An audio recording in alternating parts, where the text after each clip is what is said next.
اندر جو واقعات مظلومین کے مکانات کے اوپر بلڈوزر چلانے کے ہوئے تھے، جمعیت علماء ہند اس مسئلے کو لے کر سپریم کورٹ گئی تھی۔ ہمیں اس بات کی خوشی ہے کہ کورٹ نے اس کو قبول کر لیا اور اسٹے کا حکم جاری کر دیا۔ توقع یہ ہے کہ کل کو اس موضوع کے اوپر بحث ہوگی۔ جمعیت علماء ہند بہتر سے بہتر سینئر وکلاء کی خدمت لے کر کے اس کو کورٹ کے اندر اس پر گفتگو کرے گی۔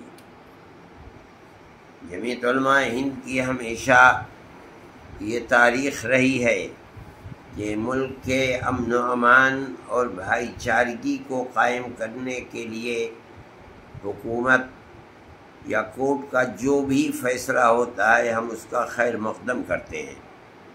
ہمیں یہ یقین ہے کہ اس صورتحال میں جس میں پورا ملک بے اطمینانی کو محسوس کر رہا ہے، کورٹ کا فیصلہ انشاءاللہ اطمینان اور سکون دینے والا ہوگا، اور وہ فیصلہ ہماری پرانی تاریخ جو مذہب سے اوپر اٹھ کر محبت کا پیغام دینے والی ہے، اللہ چاہے گا تو اس پرانی تاریخ کے مطابق ہوگا۔